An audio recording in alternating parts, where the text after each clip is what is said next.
بسم الله الرحمن الرحيم. الحمد لله رب العالمين. اللهم صل وسلم وبارك على محمد وعلى آل محمد. اللهم انفعنا بما علمتنا وعلمنا ما ينفعنا وزدنا علما وبارك لنا في علمنا وارزقنا الإخلاص في القول والعمل كاملا وعلما نافعا لا ينسى وتوفيقا دائما وصحة ويقينا وعافية. اللهم افتح لنا كل خير. اللهم اكفنا بحلالك عن حرامك وأغننا بفضلك عمن سواك. آمين يا رب العالمين. Alhamdulillah kaum muslimin rahimani wa rahimakumullah. Kembali kita lanjutkan pengajian tafsir Al-Quran, dan kita buka pengajian pada kali ini dengan membaca surah Al-Fatihah.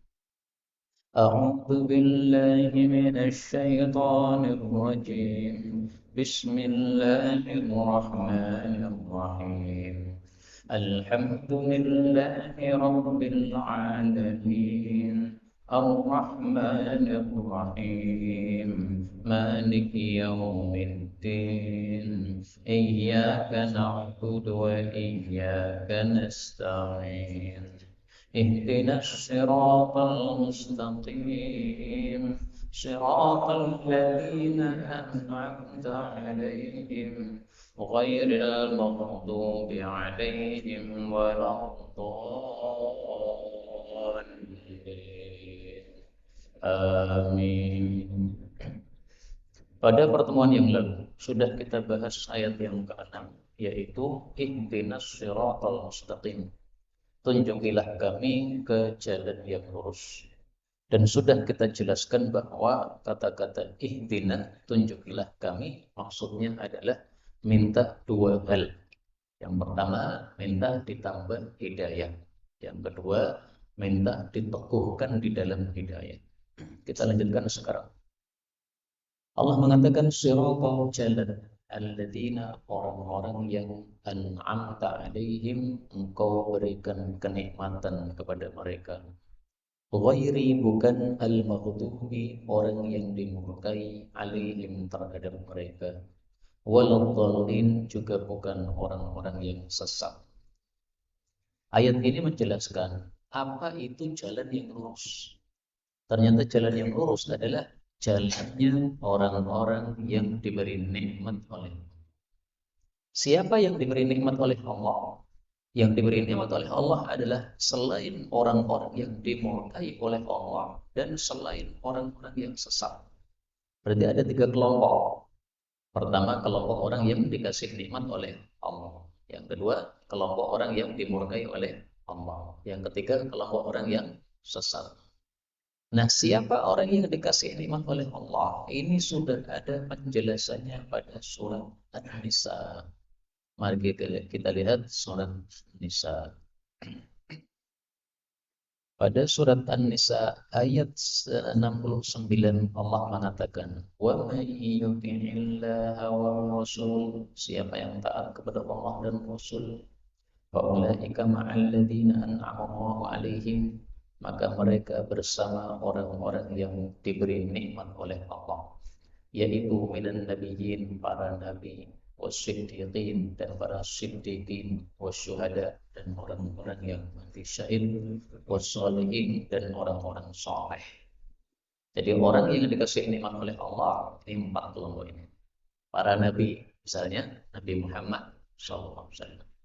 Para siddiq, misalnya Abu Bakar As-Siddiq. Para syuhada, misalnya Hamzah Sayyidus Syuhada. Para sholihin, misalnya seluruh sahabat-sahabat Nabi Sallallahu Alaihi Wasallam. Jadi jalannya orang-orang yang diberi nikmat oleh Allah, agama Islam itu adalah jalan yang dipakai oleh para nabi, para siddiq, para syuhada, para sholihin. Maka ringkasnya as-siratal mustaqim itu adalah agama Islam. Kelompok yang kedua, al-maghdubi alaihim, orang-orang yang dimurkai oleh Allah. Siapa yang dimurkai oleh Allah? Dijelaskan oleh Nabi dalam hadis yang sahih. Mereka adalah orang-orang yang Yahudi. Siapa ad-dallin, orang-orang yang sesat? dijelaskan oleh Nabi SAW, mereka adalah orang-orang Nasrani. Maka ada 3 jalan. Ini jalan keselamatan, ini jalannya orang-orang beriman. Jalan kesesatan, ini Yahudi sama Nasrani. Kenapa orang Yahudi disebut makhluk dimurkai oleh Allah? Karena mereka punya ilmu, tapi tidak mengamalkan ilmunya. Mereka punya ilmu, tapi tidak diamalkan. Mereka tahu dalam kitab Taurat mereka bahwa Nabi yang akan muncul itu ciri-cirinya seperti ini, seperti ini. Disebutkan secara terperinci. Tapi ternyata mereka tidak beriman kepada Nabi Muhammad SAW. Gara-gara apa? Orang Yahudi tidak mau beriman kepada Nabi Muhammad, padahal sudah tahu itu adalah Nabi Muhammad. Karena mereka iri atau dengki. Nabi-nabi zaman dulu selalu dari Bani Israel. Maka mereka mengharapkan Nabi terakhir dari kalangan Bani Israel. Ternyata malah dipilih dari Bani Ismail. Nggak terima. Yang ngomong begitu bukan saya, tapi Allah. Allah menyebutkan dalam Al-Quran, baghyan bainahum. Mereka itu yang furu, mengkafiri bima anzalallah, Quran baghyan, karena iri, dengki, ayyunazzilallahu min fadlihi ala man yasha'u min ibadihi. Bahwa Allah turunkan karunia-Nya, yaitu kenabian, kepada siapapun yang Allah kehendaki, bukan sesuai dengan kehendak mereka. Mereka jadi iri. Itu sebabnya mereka tidak mau beriman. Karena itu, sebab dimurkainya orang-orang Yahudi itu karena tidak mengikuti ilmu. Makanya kalau kita orang Muslim tapi tidak mengikuti ilmu, berarti kita sudah menyerupai orang-orang Yahudi. Sudah tahu riba, tapi masih saja pakai riba. Yahudi itu tingkahnya. Tahu Pak riba rotal. Di surat apa Pak? Al-Baqarah ada. Allah mengatakan dalam Al-Quran, alladzina ya'kuluna riba, sesungguhnya orang-orang yang makan riba. Nah, ini surat Baqarah ayat 275. Ini haramnya riba. Nah, kok masih nekat riba Pak? Masih nekat riba gimana? Nah, itu tingkahnya Yahudi. Jadi ternyata banyak orang Islam tapi tingkahnya seperti tingkah Yahudi. Jangan kita termasuk itu. Jangan sampai kita termasuk itu. Riba itu apa? Ketika kita pinjam 1 juta, kembalinya 1.100.000. Nah, itu riba. Yang harusnya bagaimana? Pinjam 1 juta, kembali 1 juta. 1 juta ditambah air minum, riba. Oh. 1 juta ditambah cukur rambut, cukur rambutnya riba. Oh. Pak, saya pinjam 1 juta. Oke, kembali berapa? 1 juta. Tapi karena panjenengan ahli pijet, 1 juta plus pijet. Pijetnya riba. Oh, nggak boleh. Definisi riba disebutkan oleh para ulama. Kullu qardin, setiap meminjamkan uang, jarra manfaatan, tapi menarik manfaat, fahuwa riba, itu riba. Ngasih pinjaman 1 juta, narik manfaat, manfaatnya air minum atau roti atau uang 100.000 atau pijet atau cukur, semua itu riba, nggak boleh. Jadi harus betul-betul kembali 1 juta, kecuali kalau tidak ada kesepakatan. Kembali berapa? 1 juta. Setelah itu kita kembalikan 1 juta, tapi karena kita berterima kasih. Terima kasih Pak, ini ada untuk panjenengan hadiah. Hadiah nggak apa-apa. Mau disepakati di awal. Maka supaya kita tidak termasuk menyerupai orang-orang Yahudi, mari kita amalkan ilmu kita. Kemudian dolim, orang-orang yang sesat. Kenapa Nasrani disebut sesat? Karena mereka beribadah tanpa ilmu. Berarti kalau umat Islam beribadah tanpa ilmu, menyerupai orang-orang Nasrani. ahli ibadah sampai berwirang, tapi tidak sesuai sunnah, itu berarti menyerupai Nasrani. Kalau mau ibadah, pelajari dulu hukumnya gimana, ibadah seperti ini, bid'ah atau sunnah. Kalau sudah sesuai sunnah, silahkan dilakukan. Inilah kaum muslimin rahimani wa rahimakumullah, tafsir ringkas untuk ayat ini. Perhatikan kata-kata an'amta, engkau memberi nikmat. Al-maghdub, mereka dimurkai. Siapa yang kasih nikmat? Allah. Siapa yang murka kepada mereka? Allah. Tapi ketika menyebutkan nikmat, kita nisbatkan kepada Allah. An'amta, engkau kasih nikmat. Tapi ketika menyebutkan murka, kita tidak menisbatkan kepada Allah.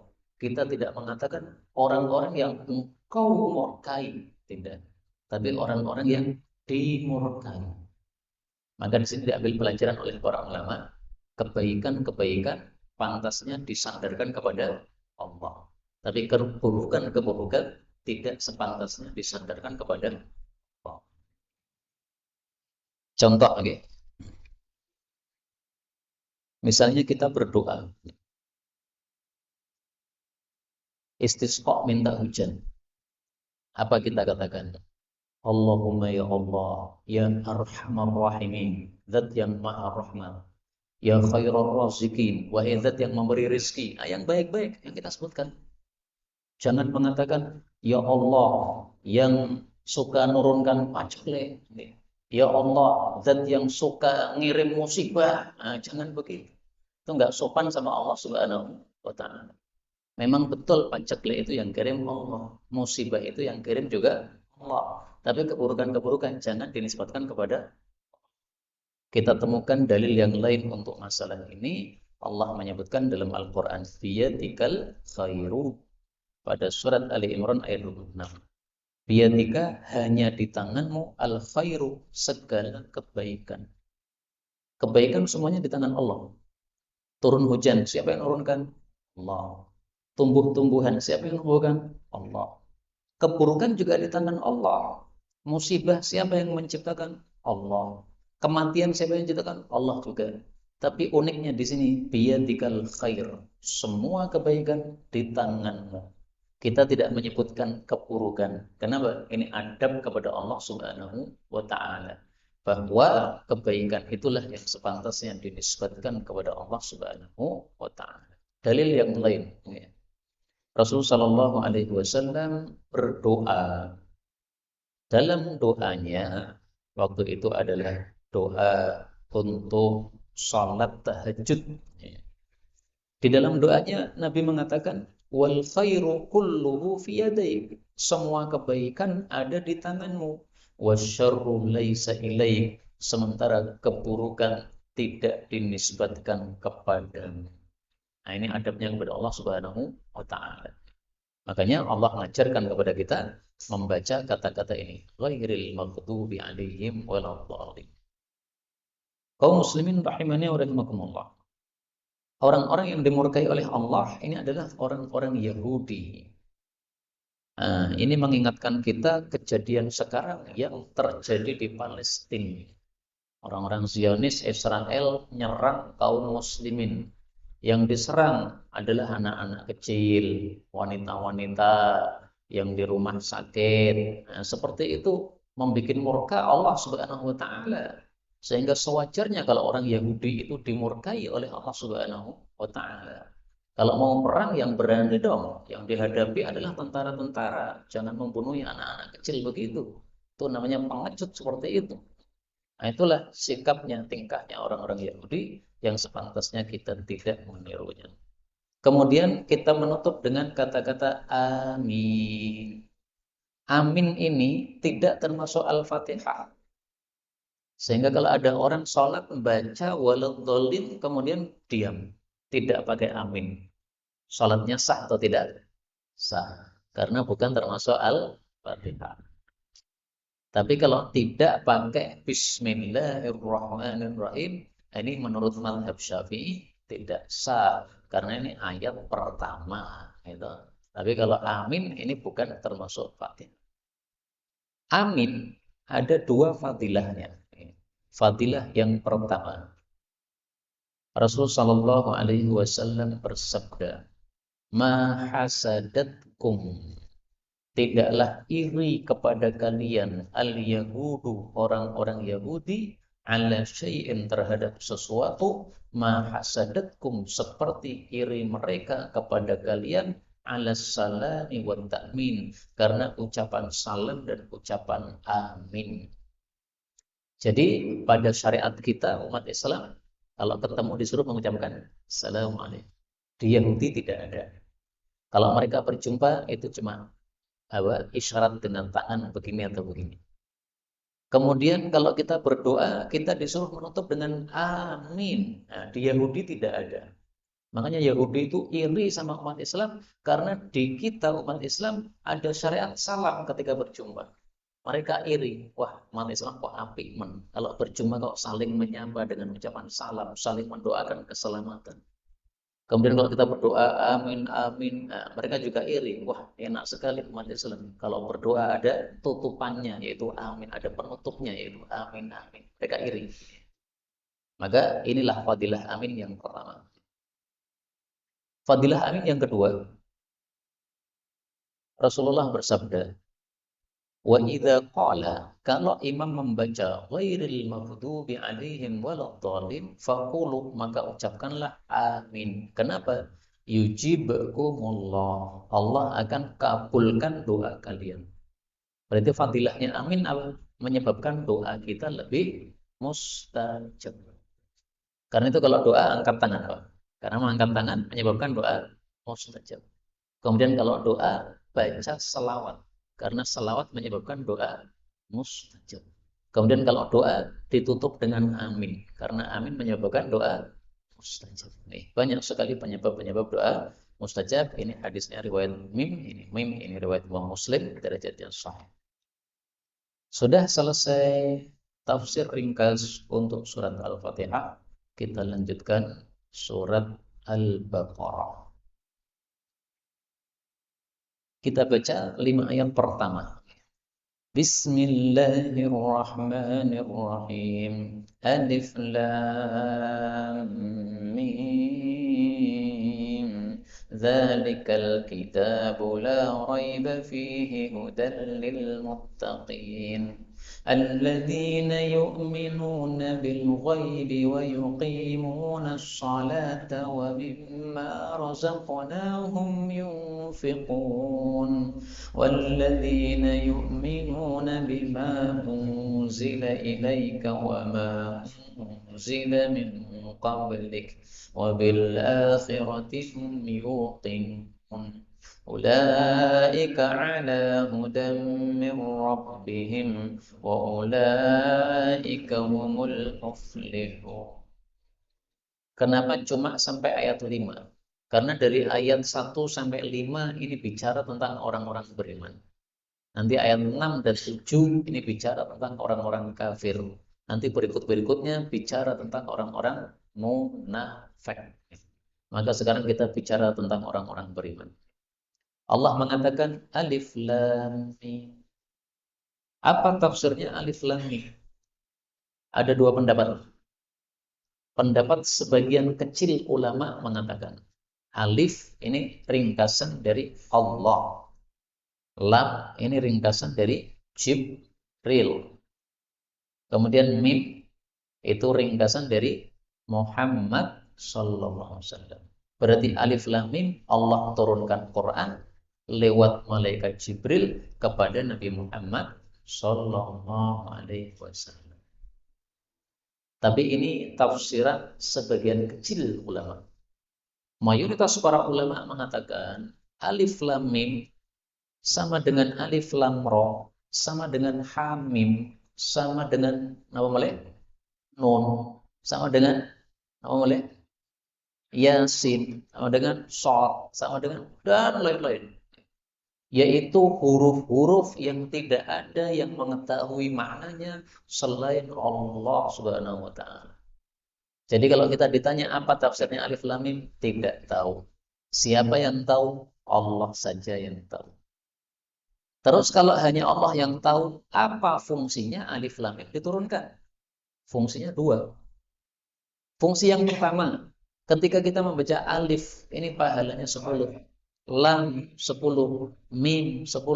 Berarti pahalanya sudah 30. Dalilnya apa? Mari kita lihat dalilnya. Rasulullah Shallallahu Alaihi Wasallam bersabda, "Iqra'ul Qur'ana, bacalah Quran, fa innakum tu'jaruna alaih." Kalian diberi pahala baca Quran. Sesungguhnya alif lam mim itu bukan satu huruf, tetapi alif itu asyrun 10 pahala, lam itu asyrun 10 pahala, mim itu asyrun 10 pahala, fatilka salasun berarti 30 pahala totalnya. Hadis riwayat Abu Ja'far derajatnya sahih. Fadilah atau fungsi yang kedua alif lam mim. Seolah-olah Allah berkata, wahai orang-orang kafir, kamu mengatakan Quran ini adalah buatan Nabi Muhammad.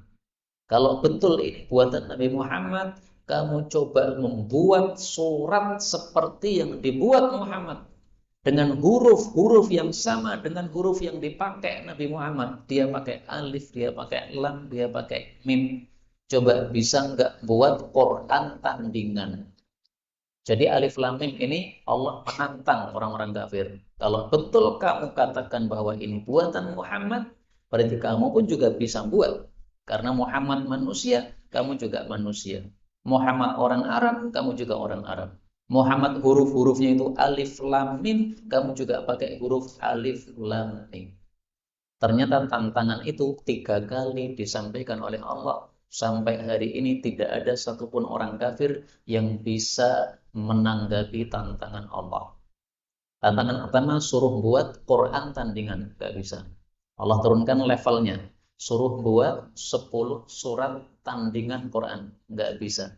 Allah turunkan levelnya lagi, suruh buat 1 surat. Ternyata nggak bisa juga melawan ini. Mari kita tampilkan dalilnya masing-masing. Ya. Bihadithin. Pada surat At-Tur ayat 34. Falyatu bihadithin mislih. Silahkan mereka buat Quran seperti Al-Quran. Ingkanu shadiqin, kalau mereka benar bahwasanya Quran ini buatan Nabi Muhammad sallallahu alaihi wasallam. Mereka nggak bisa menandingi Quran. Allah turunkan berapa, Pak? 10 surat. Allah menyebutkan pada surat Hud ayat 13. Am yaquluna iftara. Apakah mereka mengatakan Muhammad membuat-buat Quran? Qul fa'tu bi asyri suwarin. Kalau begitu datangkan 10 surat mithlihi semisal Quran. Wad'u man istata'tum. Panggil siapapun yang kalian mampu untuk membuat bareng-bareng 10 surat. Gak bisa dilayani juga. Allah turunkan, ya sudah 1 surat. Bisuratin. Allah sebutkan pada surat Al-Baqarah ayat 23. Wa in kuntum fi raibim mimma nazzal. Kalau kamu ragu-ragu terhadap Quran yang kami turunkan kepada hamba kami, fa'tu bi suratin mimithli. Datangkan 1 surat semisal Quran. Sampai hari ini enggak ada yang bisa membuat 1 surat semisal Quran. Padahal surat yang paling pendek cuma 3 ayat. Surat Wal Asri sama surat Al-Kautsar. Gitu. Kalau Al-Ikhlas tuh 4 ayat. Nah, ini yang 3 ayat itu cuma 2 surat. Wal Asri, nggak ada yang bisa nandingi Wal Asri. Al-Kautsar, nggak ada yang bisa nandingi Al-Kautsar. Ada seorang nabi palsu namanya Musailamah Al-Kadzdzab. Dia mengatakan, saya bisa buat semisal Quran. Apa suratnya? Nah, kemudian dia buat surat, Pak. Suratnya ini, Pak. Al-fil, mal-fil, wa ma adraka mal-fil. Ini kira-kira seperti surat apa ini? Al-qari'ah, mal-qari'ah, wa ma adraka mal-qari'ah. Al-fil artinya gajah. Mal-fil, apa itu gajah? Wa ma adraka mal-fil, tahu nggak kamu apa itu gajah? Alah, surat kok elek kayak gini. Yang gajah cah cilik ya mudeng. Makanya ketika Musailamah membuat surat Al-Fil, orang-orang Arab ketawa, Pak. Nabi kok palsune ketoromen. Bodone kok napa? Ketoromen. Nabi palsu tapi menampakkan kebodohan dan kepalsuannya. Pernah juga sumur itu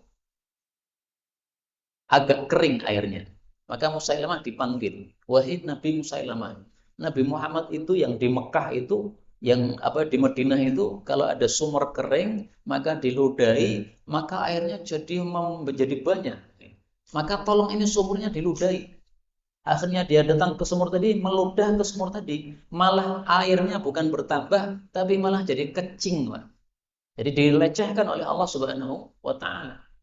Sudah air sumur jadi kecing, kemudian suratnya ini surat yang menunjukkan kebodohan dia, dan dia sampai hari kiamat namanya disebut Al-Kadzdzab, orang yang suka dusta. Inilah akibat orang yang nantang surat yang seolah-olah dia bisa menandingi surat Quran, padahal sama sekali tidak bisa menandingi surat Quran. Karena itu, setiap ada surat yang dimulai dengan huruf-huruf ini, alif lam mim, alif lam ra, dan sebagainya, pasti setelah itu pasti bicara tentang Quran. Misalnya di sini, dzalikal kitabu la raiba fihi hudal lil muttaqin. Ini bicara tentang nanti silahkan dilihat pada surat-surat yang lain.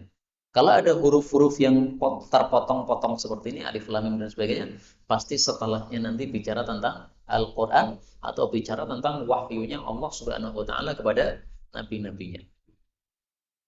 Kemudian dzalikal kitabu, kitab itu la raiba fi, tidak ada keraguan padanya, hudal lil muttaqin, petunjuk bagi orang-orang yang bertakwa. Di sini ada 3 pembahasan. Quran adalah tidak diragukan turun dari Allah, dan Quran itu menjadi petunjuk bagi orang-orang yang bertakwa. Pembahasan pertama, dzalika di dalam bahasa Arab itu untuk menunjukkan sesuatu yang jauh, bukan sesuatu yang dekat. Quran kan sedang sekarang kita baca, berarti Quran itu dekat di depan kita. Semestinya bukan dzalika, tapi hadza. Artinya hadza apa? Ini. Maka kalau yang dimaksud Al-Quran, mestinya hadzal kitab, kitab ini yang sedang kamu baca ini. Tapi kenapa malah di sini dzalikal kitab, kitab itu? Sehingga orang Yahudi mengatakan, yang dimaksud dzalikal kitab adalah Taurat. Karena kitab Taurat tidak di tanganmu, tapi di tangan kita, berarti jauh. Orang Nasrani juga begitu. Yang dimaksud dzalikal kitab itu Injil. Kalau yang dimaksud adalah Quran, hadzal kitab. Tapi kalau dzalikal kitab, berarti kitab yang tidak ada di tangan, yaitu Injil yang ada di tangan kita. Kata Nasrani dan Yahudi begitu, Pak. Maka kita jawab, enggak begitu. Dzalika untuk menunjukkan sesuatu yang jauh. Kenapa digunakan di sini? Padahal yang dimaksud adalah Al-Quran yang ada di depan kita. Karena Quran itu derajatnya sangat tinggi. Saking tingginya derajat Quran, maka Allah menggunakan kata-kata dzalika, itu kitab yang sangat tinggi derajatnya itu. Nah, sehingga seolah-olah dia itu sangat tinggi berada di atas kita. Padahal Qurannya sedang berada di depan kita, kita baca. Maka justru kata-kata dzalika ini menunjukkan keagungan Quran. Dan keagungan Quran tidak bisa dilawan keagungannya. Quran mengatakan sesuatu, terbukti fakta sesuai yang dikatakan Quran. Quran menantang sesuatu, orang-orang kafir tidak bisa melayani tantangan tadi. Ini menunjukkan kebenaran Quran. Kemudian masalah yang kedua, Allah katakan di sini la raiba fi, tidak ada keraguan padanya.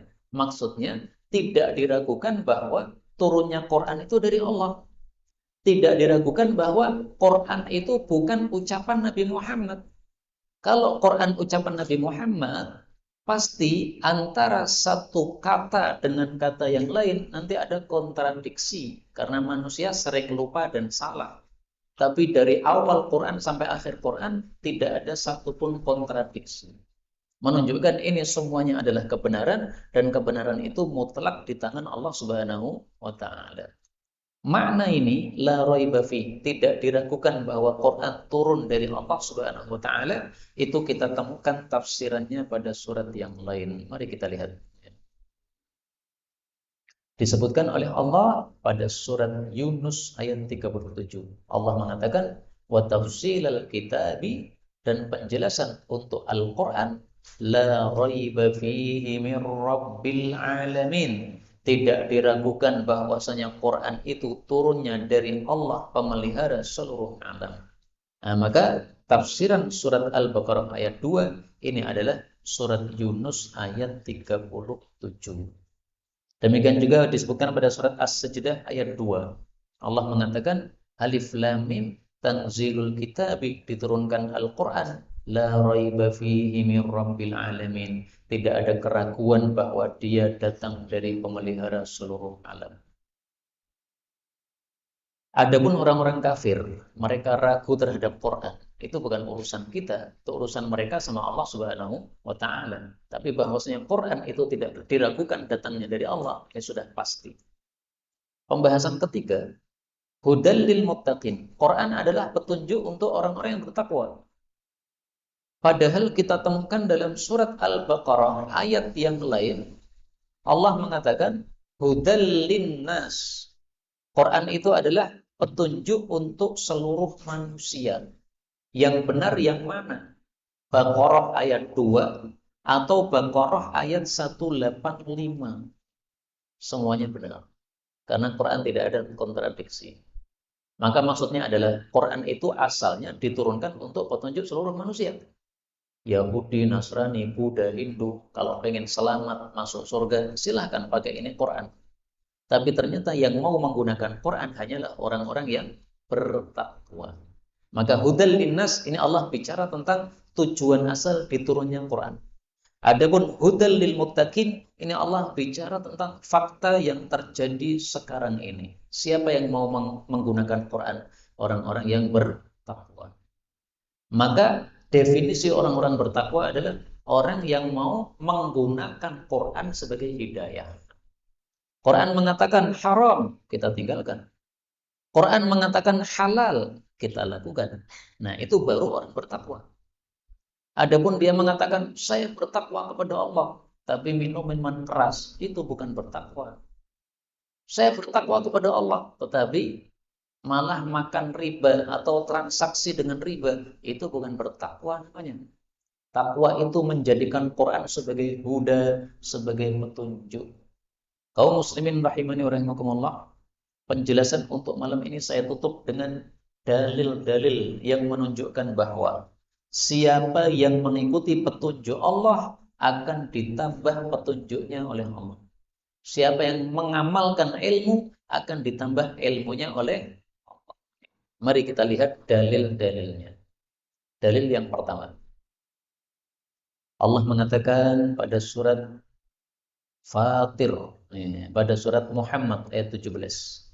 Walladzina ihtadaw zadahum huda. Orang-orang yang mengikuti hidayah, Allah akan menambah kepada mereka hidayah. Jadi supaya kita itu bertambah hidayahnya gimana? Lakukan hidayah yang sudah diterima. Sudah tahu ini halal, ini haram, ikuti sesuai petunjuk Allah, maka akan ditambah hidayah. Sudah tahu ini wajib, lakukan, akan ditambah ilmunya oleh Allah Subhanahu wa taala. Ayat yang lain, Allah Subhanahu wa taala mengatakan, sekarang saya tampilkan yang hadis saja ya. Yang apa? Yang hadis. Di dalam kitab Hilyatul Auliya karya Al-Imam Abu Nuaim Al-Asfahani, disebutkan bahwasanya man alima, barang siapa, man amila, barang siapa yang mengamalkan, bima alima, dengan sesuatu yang sudah dia ketahui, maka warrathahullahu, Allah pun menambahkan kepada dia malam ya'lam, ilmu yang belum dia ketahui. Kita tahu sedikit ilmu, diamalkan, Allah tambah ilmu lagi. Dia amalkan lagi, tambah ilmu lagi. Dia amalkan lagi, tambah ilmu lagi. Ini hadis, saya jujur, memang derajatnya dhaif, tetapi maknanya sahih. Kenapa maknanya sahih? Karena sesuai dengan ayat tadi surat Muhammad tadi. Ini yang benar bukan sabda Nabi, tetapi kata Imam Ahmad bin Hanbal, ini adalah an Isa ibni Maryam alaihissalam. Ini perkataan yang diriwayatkan dari Nabi Isa alaihissalam. Tapi kemudian perawinya salah, mengira ini sabda Rasulullah sallallahu alaihi wasallam. Padahal ini perkataan Nabi Isa alaihissalam. Tambah satu dalil lagi. Mari kita lihat di dalam Kutubus Sittah. Di dalam Sunan Darimi, Imam Sufyan bin Uyainah mengatakan, ajhalun nasi man taraka ma ya'lam. Orang paling bodoh adalah yang tidak mengamalkan ilmu. Wa a'lamun nasi man amila bima ya'lam. Yang paling pintar adalah yang mengamalkan ilmunya. Ali bin Abi Thalib mengatakan, ya hamalatal ilm, wahai orang-orang yang punya ilmu, i'malu bihi, amalkan ilmu. Fa innamal alim, tiada lain yang disebut orang yang alim, man amila bima alima, orang yang mengamalkan ilmunya, wa wafaqa ilmuhu amalahu, ilmu dengan amalnya serasi atau sesuai. Satu lagi riwayat, karena yuqalu, dikatakan oleh para ulama, man amila bima alim, siapa yang mengamalkan ilmu, fatahallahu lahu ma lam ya'lam, maka Allah akan membuka untuknya ilmu yang belum dia kuasai. Marilah kita mengamalkan ilmu, insyaallah Allah akan menambah kepada kita ilmu-ilmu yang lain yang lebih banyak. Amin ya rabbal alamin. Wallahu a'lam bissawab. Walhamdulillahi rabbil alamin. Sisa waktu kita buka untuk soal jawab, baik yang berkaitan dengan materi maupun secara bebas.